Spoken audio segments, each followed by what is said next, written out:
بسم الله الرحمن الرحيم، والصلاة والسلام على سيدنا محمد وعلى آله وصحبه وسلم. السلام عليكم. هنتكلم النهاردة عن التايم شيفت وصوتيات البي اوت كيو. هنستخدم برنامج واحد بس وملف صوتيات بسيط جدا، لسه عامله على السريع كده في 5 قنوات مش اكتر. البرنامج هو MX بلاير. نفتح MX بلاير. واضح قدامنا دلوقتي الملف اللي انا عامله بين سبورت، بين 1 و3، يعني حاجة بسيطة. هنفتحه دلوقتي قدامكم.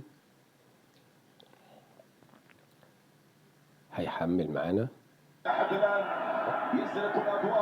ندوس دوسة طويلة على الهوم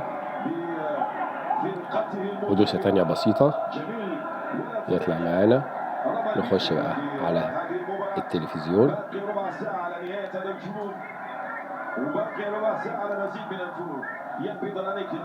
هيشتغل معانا والصوت الخلفية بتاعنا بين سبورت.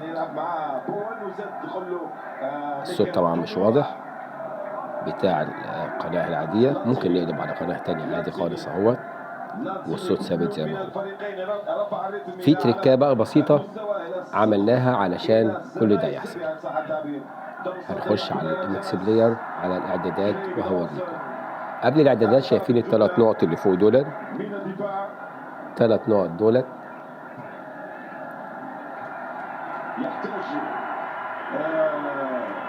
هنا نعمل موازن الصوت تشغيل، هو بيبقى معمول اوف، هنخليه اون. كان اغلاق هنخليه تشغيل، وهنرفع كل دولت لفوق علشان الصوت يكون اعلى من صوت القناة. لو سبته واطي وهتوطي هيبقى الصوتين 2 متداخلين. لازم تعمل الحته دي اول حاجه هنعملها، اللي هي التركه الاولانيه. تاني حاجه هنخش بقى على الاعدادات علشان نشتغل معاك في الخلفيه. هتخش على الاعدادات، المشغل المحلي. هتخش على المشغل وهنخش على تشغيل مستقل. ديت بتبقى موجودة في الاعدادات العادية متعلمة متظللة، لا احنا هنشيلها ونخليها كده. ده اللي هيخليها تشتغل في الخلفية. لو ما عملتش كده وهتيجي تطلع بأي طريقة هيطلع معاك ومش هيستمر معاك. دي أول حاجة.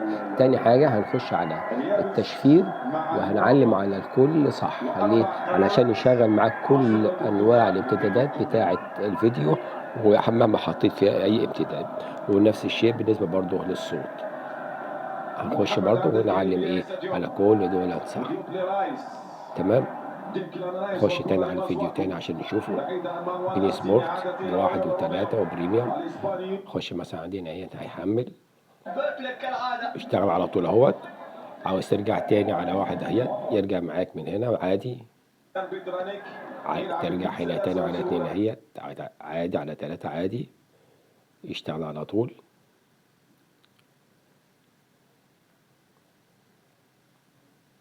يحمل دلوقتي ويشتغل. طبعا هناك عديد المباريات التي نيجي بقى نطلع بهوم دوسة طويلة، وبعدين ضغطة خفيفة تانية ونخش على التي في. المحترفة لكرة السلة آدم سيلفر قال أن الدوري يا رب أكون أفدتكم، لأن الموضوع ده بقالكم أكتر من كام سنة بتحاولوا تعملوه، والحمد لله ربنا وفقنا بيه. السلام عليكم ورحمة الله وبركاته.